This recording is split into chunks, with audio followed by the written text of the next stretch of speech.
नमस्कार दोस्तों। जो हमारी दृष्टि सीरीज़ चल रही है उसी का नेक्स्ट वीडियो है जिसमें कि हम नेशनल स्कीम्स और इनिशिएटिव्स को कवर करेंगे और ये आने वाली सभी आगामी परीक्षाओं के लिए इम्पॉर्टेंट रहेगा। इसमें पूरा 1 साल का करंट अफेयर्स को हम कवर कर रहे हैं इस बुक के द्वारा। इससे पहले के वीडियोज़ में हम इसका फर्स्ट पार्ट कवर कर चुके थे।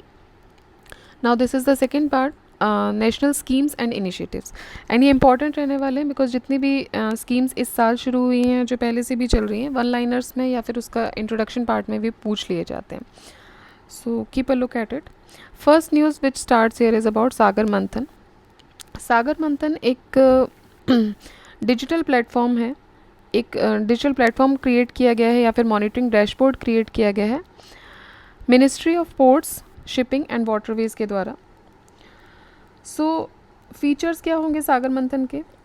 अभी इनिशियल स्टेज पर है, तो इसके फीचर्स क्या होंगे इस डैशबोर्ड के? It is simply a dashboard. तो ये डेटा विजुअलाइजेशन देखेगा, रियल टाइम मॉनिटरिंग देखेगा, जो भी आपकी इंटीग्रेटेड डेटा है आपकी मिनिस्ट्री का, about this ministry of port, shipping and waterways, उसका इंटीग्रेटेड डेटा की रियल टाइम मॉनिटरिंग करना, कम्युनिकेशन को थोड़ा सा इम्प्रूव करना, डेटा ड्रिवन डिसीजन मेकिंग को लेकर आना, दैट इज़ एआई का इंट्रोडक्शन भी हो जाएगा इसमें। साथ ही साथ अकाउंटेबिलिटी को बढ़ाना। मैनुअल अकाउंटेबिलिटी कभी कभी ड्रिवन हो जाती है, बट जैसे ही आप उसमें एआई इंट्रोडक्शन करोगे तो अकाउंटेबिलिटी थोड़ी सी इंक्रीज़ हो जाएगी। So this is all about Sagar Manthan. I hope ये नाम से भी क्लियर हो जाएगा, बिकॉज अगर वन लाइनर ऑप्शन में आता है कि व्हाट इज़ इट अबाउट, तो this is just a digital platform and which ministry does it belong to? So it belongs to ministry of ports, shipping and waterways. The second news here is about the Namami Gange initiative. It becomes very important because recently UN has recognized the Namami Gange initiative as one of the top 10 world restoration flagships. तो यहाँ पे pointers में अलग से ही mention कर दिया गया है, हम एक एक पॉइंट्स देख लेते हैं। Like awarded on, so date इन्होंने दी गई है, that is December 14, 2022, 2022. Why this day has been chosen? Because this day is known as the World Restoration Day. So World Restoration Day comes on December 14. Which organization has given this award? So UN has given this award. Which initiative have been given this award? Namami Gange initiative. क्यों दिया गया है? To rejuvenate the India's sacred river, that is Ganga. And what award has been given? So it is one of the top 10 world restoration flagships to revive the natural world. कब दिया गया है ये? So this has been given in COP15 to the convention on biodiversity. तो CBT का जो COP15 होता है वहाँ पे ये अवार्ड दिया गया है UN के द्वारा नमामि गंगे इनिशिएटिव को। और ये कहाँ हुआ था? This was held in Montreal, Canada. So this is all about Namami Gange initiative, जो रिसेंटली जिस वजह से ये न्यूज़ में था क्योंकि UN ने उसको रिकॉग्नाइज़ किया है। So you have to remember which initiative has been recognised by UN।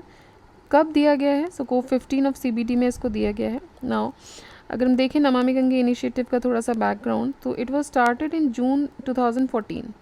तो उस समय इसका बजट रखा गया था 20,000 करोड़ का, एंड ये एक इंटीग्रेटेड कंजर्वेशन मिशन था। और इसमें 2 ऑब्जेक्टिव इनको फुलफिल करने थे। The 2 objectives were efficient abatement of pollution, तो एक तो हमको गंगा रिवर से पोल्यूशन ख़त्म करना था, साथ ही साथ उसको रेजुविनेट करना था। So abatement of pollution plus rejuvenation of river Ganga. So these two were the twin objectives of Namami Gange initiative. The next news which comes here is about the blending of hydrogen. So NTPC starts India's first green hydrogen blending operation. So you have to remember कि कौन start कर रहा है, पहला keyword हो जाता है NTPC. So NTPC इसको start कर रहा है, कहाँ पर start कर रहा है? सूरत में कर रहा है, सूरत, Gujarat. So it is the first green hydrogen blending project. Again it is first, so you have to very well remember कि कहाँ पर स्टार्ट हो रहा है। India's first green hydrogen blending operation के बारे में अगर देखें, so in this year 2023 it has been started on January 4th। ये एक जॉइंट इनिशिएटिव है NTPC plus Gujarat Gas Limited GGL का। इसका जो फाउंडेशन स्टोन था वो 30 जुलाई को रखा गया था। Green hydrogen in Kawas in Surat is made by electrolysis of water using power from already installed 1 megawatt floating solar project. तो इसके लिए जो पावर यूज़ की जाएगी वो ऑलरेडी एक फ्लोटिंग सोलर प्रोजेक्ट चल रहा है सूरत में, वहाँ से इसकी पावर ली जाएगी। और ये किस माध्यम से होता है? By electrolysis of water. And this feat has been achieved only by few countries. तो India one of those few countries में से है जिसने ये फीट अचीव कर लिया है, like UK, Germany and Australia. UK, Germany, Australia and now India has achieve this feet कि जिसने इलेक्ट्रोलिसिस ऑफ वाटर से हाइड्रोजन ब्लेंडिंग का ऑपरेशन शुरू किया है.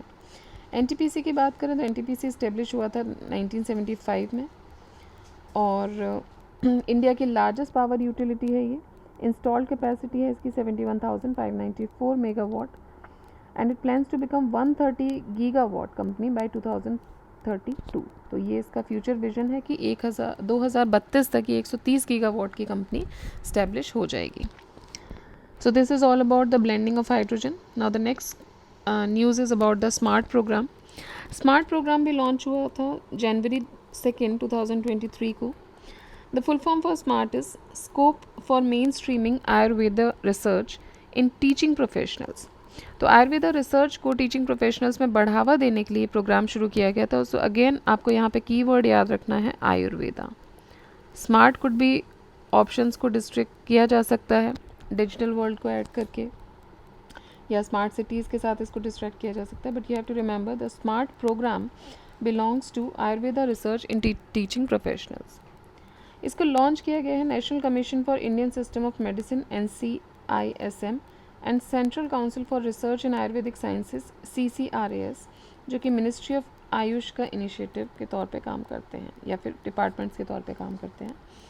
ऑब्जेक्टिव क्या है इसका कि साइंटिफिक रिसर्च को बूस्ट किया जा सके प्रायोरिटी हेल्थ केयर रिसर्च में through Ayurveda colleges and hospitals. बात करें अगर मिनिस्ट्री ऑफ आयुष की तो मिनिस्ट्री ऑफ आयुष बनी थी 9th of November 2014 को. So this is all about smart programme जो कि टीचिंग प्रोफेशनल्स में आयुर्वेद रिसर्च को मेन स्ट्रीमिंग करने के लिए बल देता है. Now the next news about here is about Atal Pension Yojana. So in 2015 3 schemes were launched on May 9th. One was Atal Pension Yojana, the other was Pradhan Mantri Jeevan Jyoti Yojana and Pradhan Mantri Jeevan Suraksha Yojana. So one of them is Atal Pension Yojana. So it is a flagship program of the Pension Fund Regulatory and Development Authority PIFRDA. Objective क्या है इसका कि old age income security provide की जा सके सारे ही citizens को, particularly to the people जो कि अनऑर्गेनाइज सेक्टर में काम कर रहे हैं. एडमिनिस्ट्रेशन ऑफ स्कीम, तो पिफिडा जो pension fund regulatory and development authority इसको एडमिनिस्टर करती है थ्रू NPS स्ट्रक्चर. इसके अंतर्गत गारंटीड मिनिमम मंथली पेंशन दी जाएगी सब्सक्राइबर्स को 1,000 से लेके 5,000 रुपये पर प्रतिमाह के तौर पर from the age of 60 years. तो 60 साल के बाद आपको 1,000 से 5,000 रुपये प्रतिमाह आपके कंट्रीब्यूशन के आधार पे पेंशन प्रोवाइड की जाएगी. इसी के साथ गवर्नमेंट भी इसमें 50% का कंट्रीब्यूशन देगी सब्सक्राइबर्स कंट्रीब्यूशन का और ₹1,000 पर एनम जो भी लोअर होगा. तो इनमें से जो भी कम होगा वो गवर्नमेंट उसको प्रोवाइड करेगी, ईदर ₹1,000 और the 50% of the contribution of the subscriber. So this is about Atal pension योजना. न्यूज़ में क्यों था? क्योंकि 5 करोड़ सिटीजन्स ने इसको रिसेंटली सब्सक्राइब किया था and this was started in 2015 May 9th 2015, one of the flagship programs of Government of India. The next news here is about National Green Hydrogen Mission. So this becomes very important mission क्योंकि इसी साल इसको launch किया गया है. It is a very huge mission.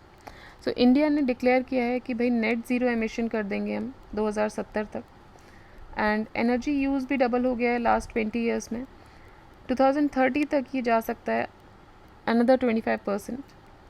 अभी अगर हम बात करें तो इंडिया करेंटली इंपोर्ट करता है 40% अपना प्राइमरी एनर्जी रिक्वायरमेंट्स का which worth over $90 billion every year. तो 90 बिलियन पर ईयर हमको इकोनॉमिक कॉस्ट इसका निकालना पड़ता है. सो इसीलिए नेशनल ग्रीन हाइड्रोजन मिशन का अप्रूवल दिया गया. So the approval has been given on 4 January 2023. इसको अप्रूव किया जाता है यूनियन कैबिनेट के द्वारा which was chaired by prime minister Shri Narendra Modi. And the national green hydrogen mission ये कौन सी मिनिस्ट्री के अंतर्गत आएगा? So this will come under MNRE, that is ministry of new and renewable energy. की हाइलाइट्स की बात करें तो ये मिशन जो है इसका प्रपोजल दिया गया है to be implemented in a phased manner, focusing initially on the development of green hydrogen in sectors that are already using hydrogen. तो पहले फोकस किया जाएगा उन सेक्टर्स पे जो ऑलरेडी हाइड्रोजन का यूज़ कर रहे हैं, and those sectors would be replaced with green hydrogen and evolving an ecosystem for research and development as well. Phase 1 जो है वो रहेगी 2022-23 से लेके 2025-26 तक, और फेज़ 2 रहेगी 2026-27 से लेके 2029-30 तक। So you to remember this phases as well, 2022-23 से 25-26 तक और 2026-27 से 2029-30 तक। इनिशियल आउटले जो इसके लिए दिया गया है वो दिया गया है 19,744 करोड़ का। मिशन के सब कॉम्पोनेंट्स की बात करें तो पहला सब कॉम्पोनेंट आता है SIGHT programme, strategic intervention for green hydrogen transition programme. So under this program, two distinct financial incentive mechanisms, that is targeting the domestic manufacturing of electrolyzers, तो electrolyzers की domestic manufacturing को target किया जाएगा, और दूसरा green hydrogen के production भी provide किया जाएगा under this mission. So twin objective होंगे यहाँ पे भी, एक तो जो इलेक्ट्रोलाइजर्स हैं उनकी डोमेस्टिक मैन्युफैक्चरिंग की जाएगी और ग्रीन हाइड्रोजन का प्रोडक्शन भी बढ़ाया जाएगा। Second is pilot projects. तो mission also supports the pilot projects in emerging end use sectors. तो कुछ पायलट प्रोजेक्ट्स भी इसके लिए स्टार्ट किए जाएंगे time to time. R&D projects चलेंगे, कंटिन्यूस रिसर्च एंड डेवलपमेंट इस पर किया जाएगा, that is the strategic hydrogen innovation partnership इसको फैसिलिटेट किया जाएगा। The next is about the skill development. Coordinated skill development programme will also be undertaken under the mission. तो एक कोऑर्डिनेटेड स्किल डेवलपमेंट प्रोग्राम भी इसमें काउंटर किया जाएगा। ना द मिशन एक्सपेक्टेड आउटकम्स की बात करें तो जो ग्रीन हाइड्रोजन प्रोडक्शन है उसका जो डेवलपमेंट कैपेसिटी है वो बोला जा रहा है कि at least 5 million metric tonne per annum की कैपेसिटी होगी इसकी, with an associated renewable energy capacity addition of about 125 gigawatt. तो ग्रीन हाइड्रोजन जो प्रोडक्शन होगा वो होगा 5 मिलियन मेट्रिक टन का, ऐसा टारगेट रखा गया है। साथ ही साथ एसोसिएटेड जो रिन्यूएबल एनर्जी है वो भी इसमें ऐड ऑन होगी about 125 gigawatt in the country bye 2030। तो 2030 तक का टारगेट ये रखा गया है। अब इसी में कुछ और भी कॉन्सेप्ट हैं regarding the grey hydrogen, blue hydrogen and green hydrogen, and you have to remember these terms as well. Hydrogen की अगर बात करें तो ये लाइटेस्ट और सबसे अबेंडेंट एलिमेंट होता है यूनिवर्स का, and it is really found in nature in its elemental form. तो अपने एलिमेंटल फॉर्म में ये बहुत कम मिलता है, इसको कहीं ना कहीं से एक्सट्रैक्ट करना पड़ता है, जो कंपाउंड्स के साथ ही रिएक्ट करता है उनसे इसको एक्सट्रैक्ट करना पड़ता है। So depending on the nature of method of its extraction, तो एक्सट्रैक्शन के मेथड पे बेस्ड अगर हम बात करें तो इस हाइड्रोजन को 3 कैटेगरीज में बांटा गया है, that is grey hydrogen, blue hydrogen and green hydrogen. So these are not the types of hydrogen, these are the methods of extraction of hydrogen. So what does green hydrogen stands for? It is produced via coal और lignite gasification. तो जो grey hydrogen है वो कोल या lignite के gasification से मिलता है, जो कि ब्लैक या ब्राउन कलर का होता है, या फिर इसी को स्टीम मीथेन रिफॉर्मेशन प्रोसेस भी बोलते हैं ऑफ नेचुरल गैस और मीथेन। सो यहाँ से जो हाइड्रोजन ऑब्टेन होता है वाया द कोल और लिग्नाइट गैसिफिकेशन उसको ग्रे हाइड्रोजन बोलते हैं। ब्लू हाइड्रोजन प्रोड्यूस किया जाता है वाया नेचुरल गैस और coal gasification combined with carbon capture storage or carbon capture use technologies to reduce the carbon emission. So इसमें natural gas या फिर कोल गैसिफिकेशन को कंबाइन किया जाता है कार्बन कैप्चर स्टोरेज या फिर कार्बन कैप्चर यूसेज के साथ। Third is about green hydrogen. ये प्रोड्यूस किया जाता है using electrolysis of water with electricity generated by renewable energy. So electrolysis होता है इसमें पानी का with electricity generated by renewable energy, जो अभी हमने पीछे देखा था कि इस माध्यम से ग्रीन हाइड्रोजन प्रोड्यूस किया जा रहा है। सो दिस इज़ यहाँ पर पोल्यूशन का लेवल कम रहता है, इसीलिए इसको ग्रीन हाइड्रोजन नाम दिया गया है। ग्रे हाइड्रोजन में there are more chances of pollution, so that's why it is grey hydrogen. Blue hydrogen इन दोनों के बीच में लाई करता है। So this is all about grey, blue and green hydrogen. Do not confuse with the types of hydrogen, these are the methods of extraction of hydrogen. 2020 में India का जो हाइड्रोजन डिमांड था वो 6 मिलियन टन पर ईयर देखा गया था। सो this is all about national green hydrogen mission.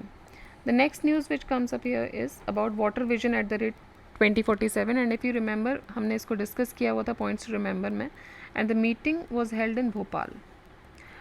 So the prime minister has proclaimed the 5P मंत्रा. तो 5P मंत्रा proclaim किया गया है हमारे प्रधानमंत्री जी के द्वारा. The 5P stands for political will, public financing, partnership, public participation and persuasion. So this is 5P and this was proclaimed by Shri Narendra Modi. To take forward the action plan, the Ministry of Jal Shakti is organizing the first All India Annual State Ministers Conference on Water. तो पहला ही हो रहा है. So you have to remember this.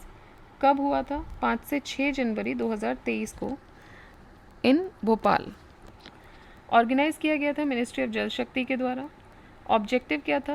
Objective था to deliberate on water vision for India for the next 25 years, that is 2047 as a part of the larger plan of India @47. तो उसके लिए अभी से शुरुआत कर दी गई है इंडिया @2047 के लिए और इसी के लिए ये प्रोग्राम शुरू किया गया है. So this is all about water vision @2047. The major question which arises out of here is कि कहाँ पर हुआ था, किस मिनिस्ट्री ने किया था. Objectives are generally not asked because they are very well known, but one important question could be arise, that is what is 5P program or where the 5P mantra have been given. So this 5P mantra was proclaimed by Modi ji regarding the water vision @2047. The next news here is about the vibrant village program. So earlier we have covered this program as well. So cabinet ने इसको approve कर दिया था.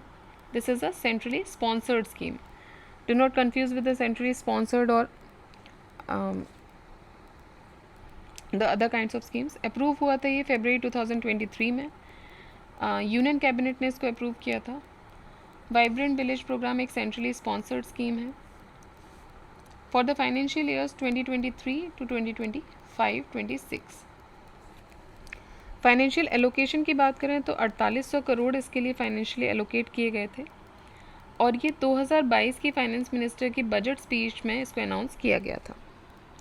Highlights देखेंगे तो ये border villages को cover करेगा. Northern border having the spares population, जहाँ पे बहुत ज़्यादा डेंस पॉपुलेशन नहीं है, वो एरियाज़ कवर होंगे. जिनकी कनेक्टिविटी लिमिटेड होगी, जिनका इंफ्रास्ट्रक्चर लिमिटेड होगा या फिर जिनको नॉर्मल जो डेवलपमेंटल गेन्स होते हैं हमारे देश में वो उनसे अछूते रह जाते हैं, ऐसे विलेजेस को कवर किया जाएगा इस प्रोग्राम के अंदर. And it will reverse the out migration from these villages. Because of the lack of development क्या होता है कि लोग वहाँ से निकल के बाहर आने लगते हैं, तो उस माइग्रेशन को रोकने के लिए भी ये प्रोग्राम शुरू किया गया है. और इसका एक और फ़ायदा हो सकता है कि जो सिक्योरिटी है बॉर्डर की वो भी इम्प्रूव हो जाएगी बाय द जनरल और the people living there. The scheme will provide funds for the development of essential infrastructure. इस स्कीम के माध्यम से एसेंशियल इंफ्रास्ट्रक्चर खड़ा किया जाएगा. लाइवलीहुड अपॉर्चुनिटीज़ लेके आई जाएंगी 19 डिस्ट्रिक्ट्स में एंड 46 बॉर्डर ब्लॉक्स में of the 4 states and 1 UT along the northern and Netherland border. पहले फेज़ में 663 विलेजेस स्टार्ट किए जाएंगे, इस प्रोग्राम के अंतर्गत आएंगे. Vibrant village action plan will be created by the district administration with the help of gram panchayat. तो भाई इसको कौन टेक ओवर करेगा? तो डिस्ट्रिक्ट एडमिनिस्ट्रेशन इसको देगा with the help of gram panchayat. And 100% जो सेचुरेशन है सेंट्रल और स्टेट स्कीम्स की वो इसमें इंश्योर की जाएगी. That is 100% saturation. Fine. So this is all about Vibrant Village program, and it was inaugurated by Shri Amit Shah ji. Next news here is about the country's first waste to hydrogen plant in Pune. तो भाई पहला waste to hydrogen plant जो है वो कहाँ स्थापित किया गया? पुणे में. हाइड्रोजन से रिलेटेड अब बहुत न्यूज़ इस साल आ रही हैं and you have to remember all of them. तो पहला वेस्ट टू हाइड्रोजन प्लांट जो है वो स्टार्ट किया गया है पुणे में. इसको सेटअप किया गया है by sustainability solution provider the Green Billions Limited. इसका प्रोजेक्ट का जो कॉस्ट आया है वो 430 करोड़ का कॉस्ट आया है. की फैक्ट्स की बात करें तो ये जो प्लांट है ये सेटअप किया जाएगा सब्सटेंशियली सोल्यूशन प्रोवाइडर TGBL के द्वारा, जिन्होंने एक 30 साल का लॉन्ग एग्रीमेंट किया हुआ है पुणे म्यूनिसिपल कॉरपोरेशन के साथ. So this is a 30-year long agreement with the PMC.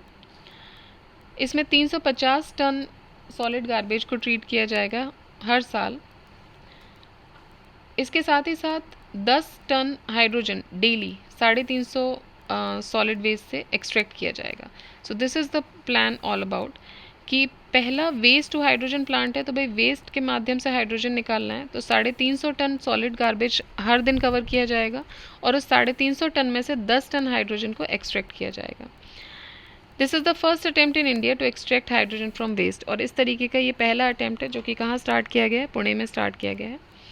The company will invest 350 crore in setting up the plant, and additionally 82 crore will be spent to construct the storage facility. And the first 10-ton reactor will be installed by November 2023. तो पहला 10 ton का एक reactor जो है वो install किया गया है, इंस्टॉल कर दिया जाएगा नवंबर 2023 तक. और टारगेट ये है कि जो पूरा प्लांट है वो नवंबर 2024 तक कंप्लीट कर दिया जाएगा. So this is all about India's first waste to hydrogen plant. सबसे इंपॉर्टेंट की पॉइंट यहाँ पर है पुणे, कहाँ पर स्टार्ट किया गया है.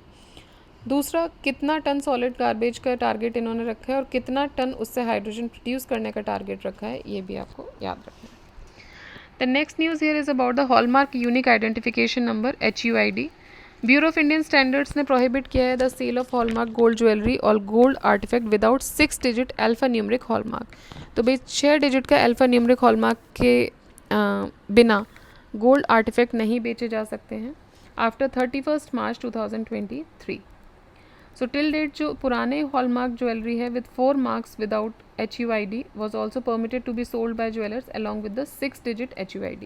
तो स्टार्ट हो चुके हैं पहले से, लेकिन 31 मार्च 2023 के बाद अगर इस तरीके का हॉलमार्क डेजिग्नेशन नहीं है तो उनको नहीं दिया जाएगा, नहीं बेचा जा सकता है. हॉलमार्क ऑफ ज्वेलरी के बारे में बात करें तो हॉलमार्किंग स्कीम जो है वो स्टार्ट की गई थी ब्यूरो ऑफ इंडियन स्टैंडर्ड के द्वारा in the year 2000.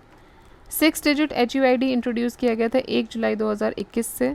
And all the articles hallmarked post 1 July 2021 have to be hallmarked with HUID only. After the introduction of HUID, hallmark consisted of 3 marks. इसमें 3 marks आ गए थे, BIS logo, purity of the article and 6 digit alpha numeric HUID. तो ये 3 चीज़ें cover up करता है this HUID. एक BIS का लोगो होता है इसमें, आर्टिकल की प्योरिटी के बारे में इसमें बताया जाता है और साथ ही साथ इसमें 6 डिजिट का अल्फा न्यूमरिक HUID भी होता है. And each hallmarked article has unique HUID number जो कि ट्रेसेबल होता है. बात करें BIS की, ब्यूरो ऑफ इंडियन स्टैंडर्ड्स. तो ब्यूरो ऑफ इंडियन स्टैंडर्ड जो है वो इस्टेब्लिश किया गया था BIS एक्ट 2016 के द्वारा for the harmonious development of the activities of standardisation, marking and quality certification of goods and for matters connected therewith or incidental thereto. Headquarter अगर हम BIS की बात करें तो ये न्यू दिल्ली में है और 5 इसके रीजनल ऑफिसेस हैं, Kolkata, Chennai, Mumbai, Chandigarh and Delhi. So headquarter is in Delhi, 1 regional office is in also in Delhi. Other than that Kolkata, Chennai, Mumbai and Chandigarh. So this is about hallmarking of the gold. The next news here is about Dhara. It's not Dhara, it's Dhara, an ode to the Indian knowledge system. I'll tell you why it's not Dhara, it's Dhara.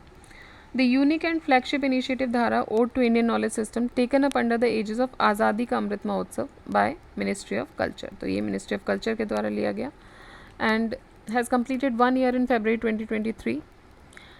So धारा embodies that idea of continuous flow. धारा का मतलब होता है continuous flow करना, continuous flow of knowledge and wisdom from one age to another. This is about the continuous flow of knowledge and wisdom from one place to another or from one age to another. So execution partner for Dhara events कौन है? Indian Knowledge System, Division of Ministry of Education, which is located at AICTE, New Delhi. So this is the execution partner of Dhara. Next is India ranks globally 3rd in startup ecosystem. तो startup ecosystem में India की rank 3rd आ गई है globally. And which is informed by the minister at DST startup उत्सव. As per the latest data, अभी currently 108 unicorn है जिसमें से कि 44 जो थे वो 2021 में ही बनाए गए हैं and 22 in 2022. यूनिकॉर्न क्या होता है? यूनिकॉर्न वो होता है, वो कंपनी या वो स्टार्टअप होती है जिसकी वैल्यू $1 बिलियन से ज़्यादा हो जाती है. So that particular startup or a company comes to be known with the name of unicorn. Unicorns of India की बात करें तो as of December 2022 India is home to 108 unicorns. दिसंबर 2022 के डेटा के हिसाब से इंडिया के पास 108 यूनिकॉर्न्स थे. And India third largest ecosystem बन गया है रिकॉग्नाइज स्टार्टअप्स का as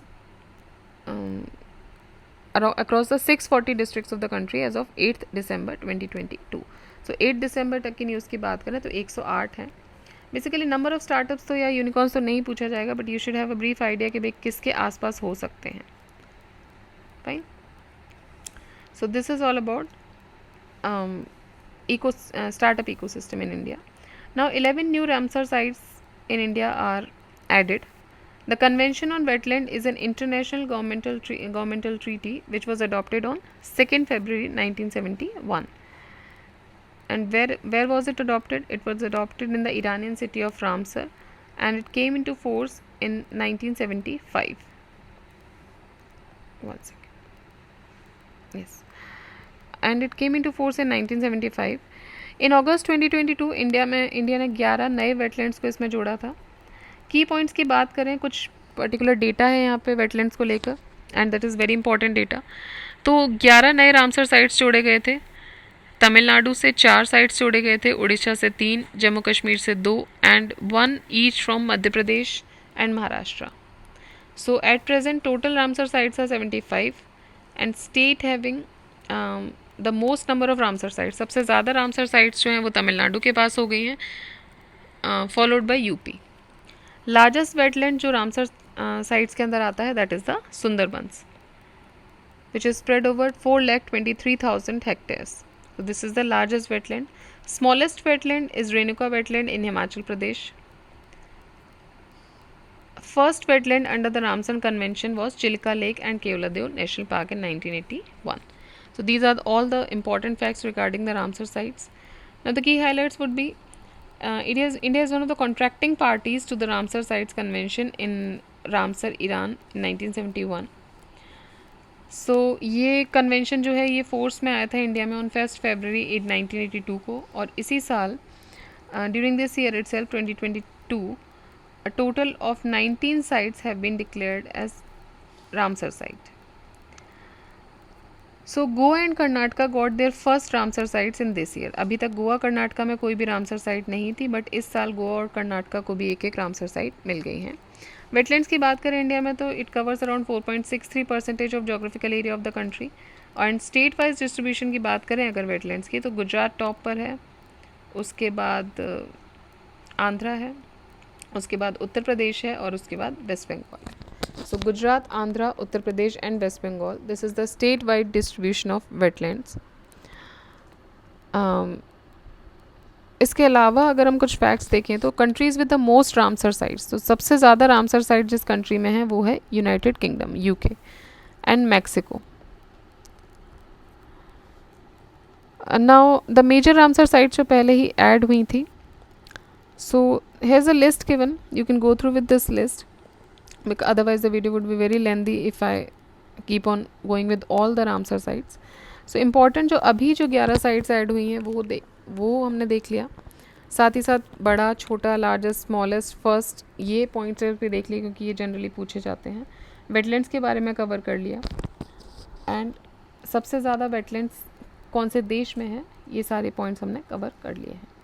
so now moving on to the next news. Launch of 5G services in India. So Prime Minister finally launched 5G services in India at the 6th edition of Indian Mobile Congress held from October 14, 2022 at Pragati Maidan, New Delhi. So this India Mobile Congress which was held on October 1 to 24 was held. About the 5G technology की बात करें तो 5G is the 5th generation mobile network.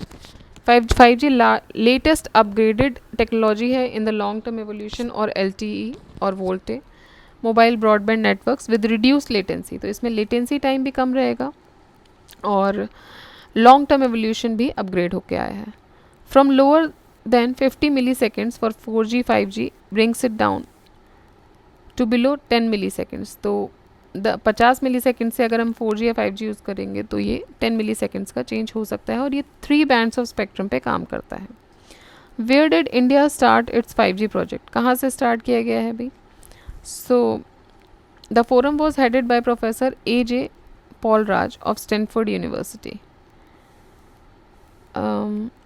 About India Mobile Congress. India Mobile Congress हुई थी अक्टूबर 1 से अक्टूबर 4 2022 तक, and इसकी theme थी new digital universe. New digital universe इसको इनॉग्रेट किया गया था प्रधानमंत्री के द्वारा, and it acted as the largest TMT forum in Asia. So it is jointly organized by Indian government's telecom department and the Cellular Operators Association of India. So jointly इनको ये दोनों recognize करते हैं. Okay. Now the next news here is about the Inspire scheme. 14 September 2022 को 9th National Level Exhibition and Project Competition of Inspire Awards were declared. That is Manak, Million Minds Augmenting National Aspirations and Knowledge, was inaugurated in Delhi, where the exhibits of 556 students from across the country were displayed. तो INSPIRE scheme की अगर बात करें तो INSPIRE stands for innovation in science pursuit for inspired research. It is a flagship programme of department of science government of India. Basic objective INSPIRE का क्या है कि यूथ पॉपुलेशन जो है कंट्री की उसको उसके साथ कम्युनिकेट करना, excitements of creative pursuit of the science and attract the talent, and साथ ही साथ टैलेंट को भी अट्रैक्ट किया जाए कि वो साइंस को अपने अर्ली स्टेज पे पढ़ सके. सो this is about inspire scheme. So inspire is about the school level competitions, right? Innovation in science pursuit for inspired research. Now PM Shri schools. PM Shri school scheme. 7 September 2022, Government of India approved the PM Shri schools. That is the PM Schools for Rising India scheme. It was approved on 7 September 2022 by the Union Cabinet was headed by PM Narendra Modi. And objective इसका ये था कि एक test pad के तौर पे इसको establish करना था for the national education policy. Scheme के स्ट्रक्चर की बात करें तो ये कम्प्लीटली सेंट्रली स्पॉन्सर्ड स्कीम है, सेंट्रल सेक्टर नहीं है, याद रखिएगा. This is centrally sponsored scheme. In the first phase of the scheme a total of 14,500 schools, 14,500 schools convert किए जाएंगे PM श्री के अंतर्गत. And those these schools will be strengthened academically, infrastructure wise, to showcase all the components of national education policy. तो जो भी national education policy के components हैं उसके लिए एक टेस्ट पैड के तौर पे PM श्री स्कूल्स को खोला जा रहा है. नेक्स्ट इज प्रधानमंत्री TB मुक्त भारत अभियान. सो 9 सितंबर 2022 को श्रीमती द्रौपदी मुर्मू जी द्वारा ये वर्चुअली लॉन्च किया गया अभियान प्रधानमंत्री TB मुक्त भारत अभियान. सो ये इनिशिएटिव है ministry of health family and welfare का to accelerate the country's progress towards TB elimination. कब तक एलिमिनेट करना है हमको? 2025 तक, ग्लोबल लेवल पे 2030 तक. इसके दो कंपोनेंट्स हैं TB मुक्त भारत अभियान के, Nikshay Mitra donor initiative and Nikshay portal. So Nikshay Mitra donor initiative को adopt a patient TB patient initiative भी बोला जाता है. And Nikshay Mitra would provide additional support to all the on treatment TB patient. तो जितने भी on treatment TB patients हैं अभी जिनका ट्रीटमेंट चल रहा है उनको भी एडिशनल सपोर्ट दिया जाएगा. दूसरा है Nikshay portal. Nikshay Mitra can adopt TB patients through this portal.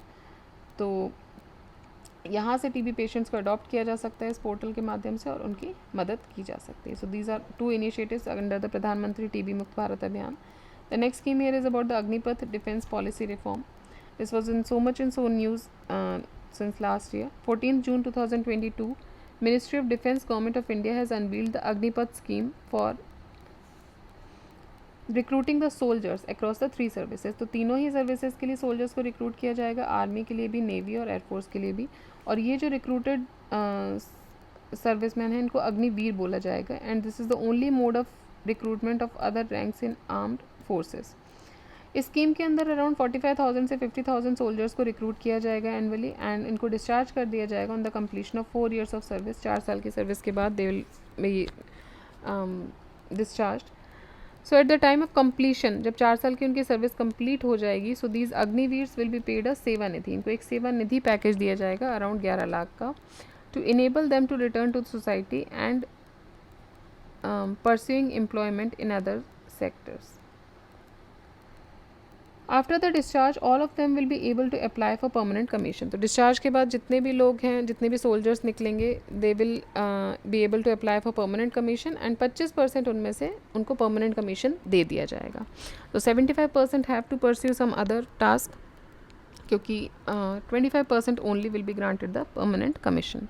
Agniveer after the discharge will not be eligible for any pension.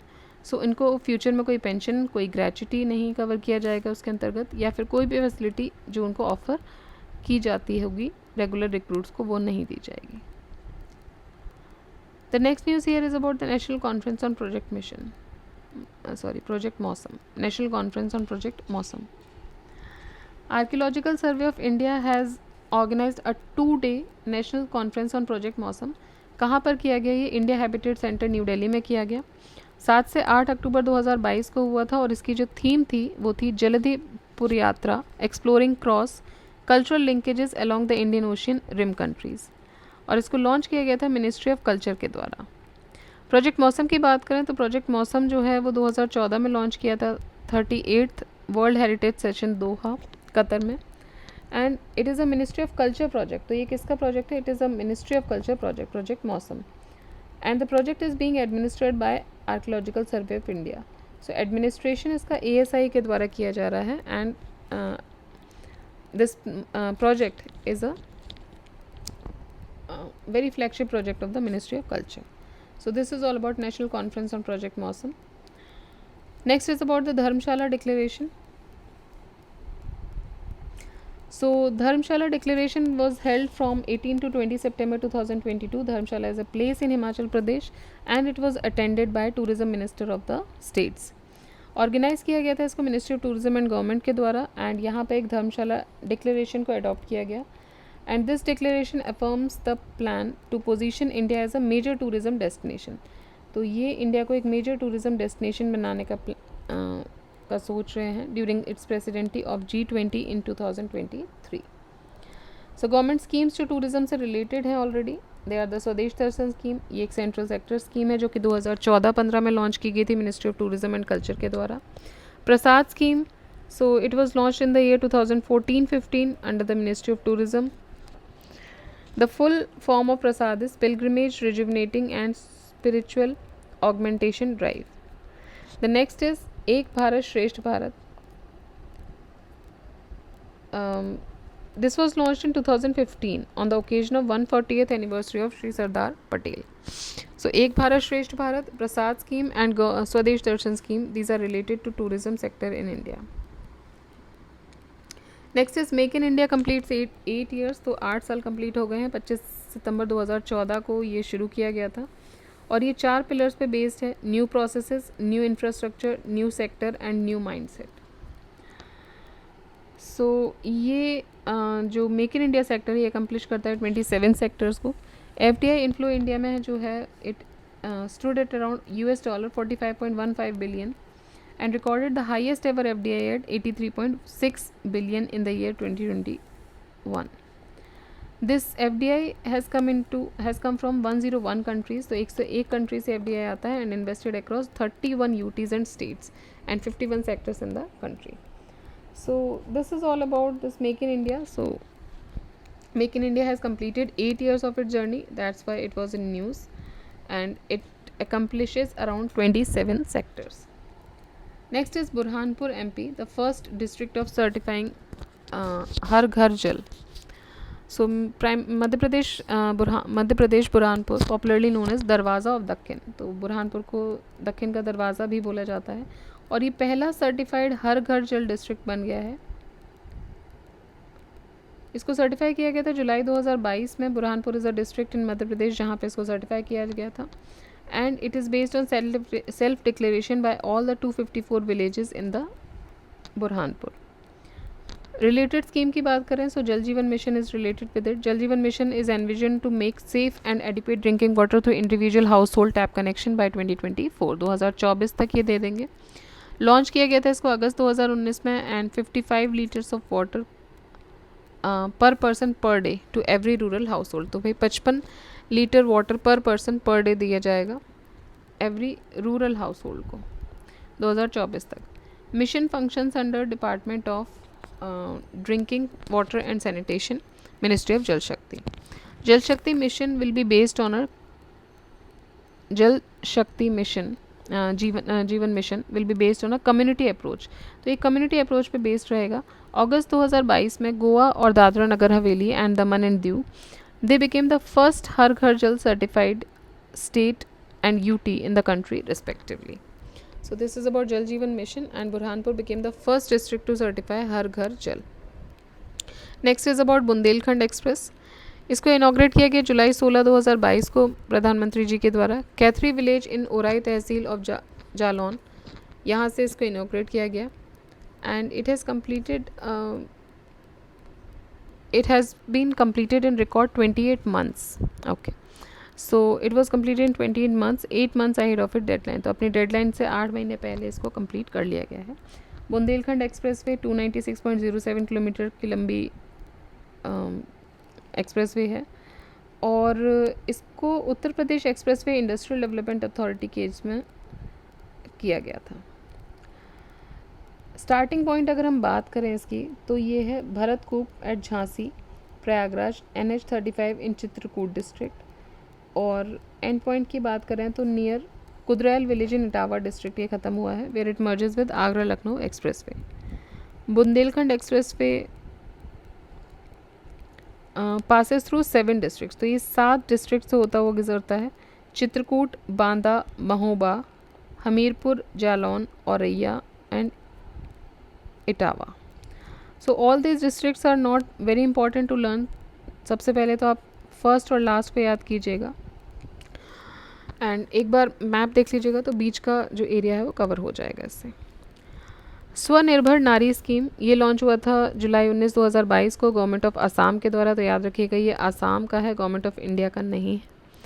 इसमें बेनिफिशरीज होंगे वीवर्स ऑफ द स्टेट जो बुनाई करते हैं, they will be beneficiaries. Involve department है इसमें directorate of handloom and textile Assam. Objective है इसका to empower financially advantage women. First phase launch किया गया था अक्टूबर 2022 में. स्कीम को प्रायोरिटाइज किया गया है and the handloom sector particularly for indigenous women workers. This scheme will assist these individual to expand their business and support their families. तो भाई अपने बिजनेस को सपोर्ट करने के लिए बढ़ावा देंगे. And the last news for today is about the PACER initiative. Cryosphere is the frozen water part of the Earth system. तो जो cryosphere है वो frozen water part है हमारे Earth system का. And Indian government has recently approved the Polar Science and Cryosphere scheme.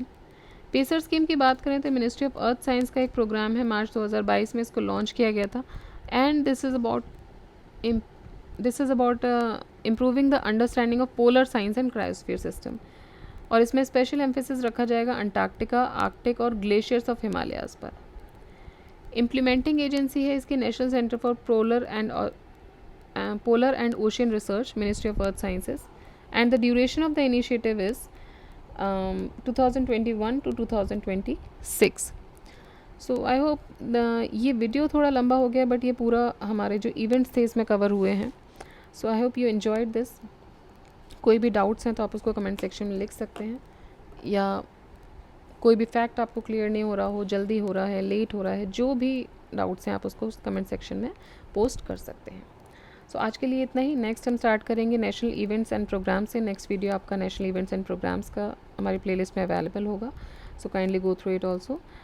सो मिलते हैं हमारे नेक्स्ट वीडियो में. जय हिंद.